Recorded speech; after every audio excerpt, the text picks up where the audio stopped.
We can do that. No, we can't. That's it's, a little. It's no, not copyrighted. I know, but that's too much. It's not too much. That is too much. It's not.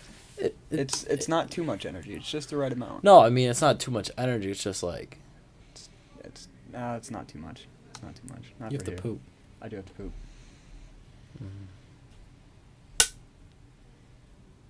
Yeah, I really do have to take a shit. Okay, go take a shit. I'm gonna go take a shit. Go. Yeah, but go poop. We're We're gonna gonna just unplug those and we're gonna take the phone. Oh, yeah, that's right. Yeah, you're good. You're fine. You're fine. Have fun pooping. There we go. Are you happy with yourself? I am hope you happy are. with Okay. myself. Hello, everyone, and welcome to another episode of the Tyler Show. That's what I'll say. That's what we are. You're Tyler. And you're Tyler. I'm Tyler. Together, we are in Tyler's. Tyler show. And we went out Friday night, or was it Saturday night? I think it was Friday night. It was more Saturday morning at this point, actually. Yeah, it was like 3. We went out Friday to Saturday, I guess, and shot nighttime photography downtown Marquette, Michigan. Beautiful city at night. And we were just out and about taking some pictures, and I just started filming you, and our buddy Wilson just started filming you too. Yep.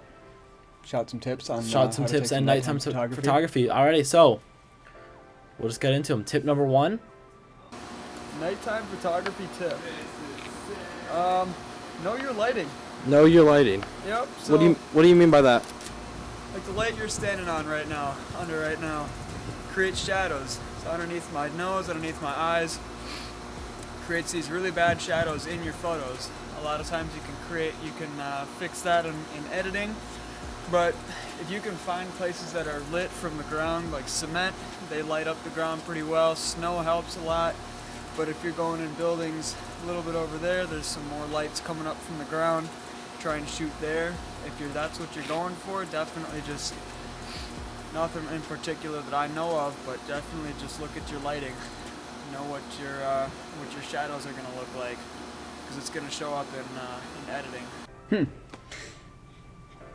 Yeah, I mean just like even like what we've got going on in here, like this crazy can't see it, but we've got we have 3 lights there up there and to shine one on us. there and one there. We got 2 for a fill light, some direct light, and that's why the lighting looks actually very good right now. Just trying to keep all the shadows and stuff off our faces and Yep. not make it look really bad. Yep. So for tip number 2, we've got Wilson talking about, the video's up. I would personally use a tripod. If you're doing handheld, have a higher ISO with a mid shutter speed, no lower than 160, I'd say. 160. Low aperture will generally let the most light in your camera. Shoot near the most light you can possibly have. Use a reflector or a flash if you have access to one. Alrighty, and for tip number 3, we have you talking about something that's playing right now. Be aware of what your ISO is and how your camera uses your ISO levels. Some cameras you can go up a little bit higher, some cameras you can't, but if it gets too grainy up at 1600, 3200 ISO, it's not really worth getting that fast aperture, getting that fast shutter speed, and risking all the grain in your photo. It kind of decreases that quality, but that's about it for that. I mean, really just take a lot of photos.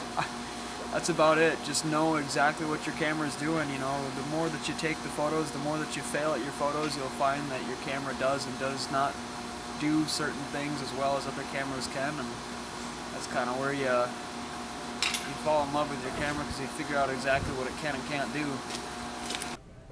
So ISO, yeah. And for our tip number 4, it's Wilson talking about shooting in RAW. Shoot in RAW. And what do you mean by that? When you shoot in RAW, basically it doesn't compress your photos like a JPEG does, and it doesn't auto sharpen your photos, so no matter what you have to sharpen your photos like post.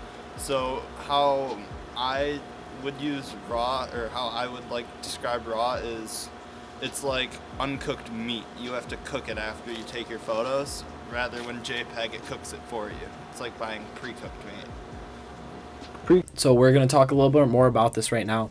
So you shoot in RAW, of course. I do. Why is that?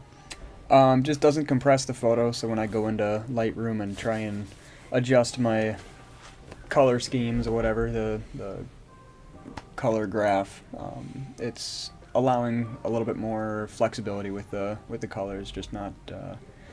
I really don't know how it works in an advanced way, honestly. I should probably do some more research on that. But I've noticed that it's a lot easier to edit in RAW than it is in JPEG file format because it looks a little bit better. As you saw the video, Wilson explained it as shooting in RAW is uncooked meat, and then shooting in a JPEG shooting in JPEG is more of a cooked meat.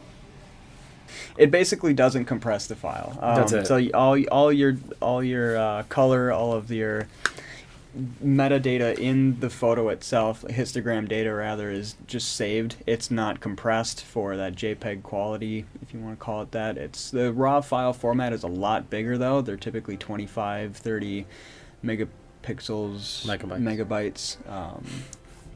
I don't know if Canon caps them or not. Like, I don't know what the max file format really would be as far as like size goes, but they're right around 25 to 30.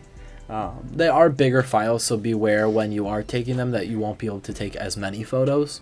Right, and just your capture speed isn't going to be as fast depending on your SD card or fast card. Typically fast cards will be able to take those 12 frames per second, but if you're using an older SD card and you're trying to shoot in a high speed continuous shot, it's not going to write very fast. So you'll either only be able to take a certain amount of photos, or you just, I don't know. I don't think there is any other option. This is going off track, but definitely use a class 10 SD card if you are shooting with on an SD card if you're shooting high speed continuous photos. Class 10, it's a faster card. It just keeps up better. Alrighty, just to recap, make sure you shoot in RAW, know your lighting, and what else? Adjust your ISO levels. Be aware of them. Use a tripod when you can. Definitely get experience in like not using a tripod. What are we at? 4 now? 4? That's 4. No, that's 4. There we go. Yikes. Some people, I don't know. Play around with everything. I mean, like all your lighting, even when it's dark outside, just don't be afraid to just take a bunch of pictures. A lot of cameras, they take 100,000 photos before you have to replace that mirror mechanism. Yeah. But it's really, really minimal as far as that goes. It's more worth your experience to just play around and get really crappy shots and see what they look like. Play with all the lighting. Like in here, this was a very impromptu video. Let's just and bring lighting. all the lights in and see what it does. And learned. I think it worked.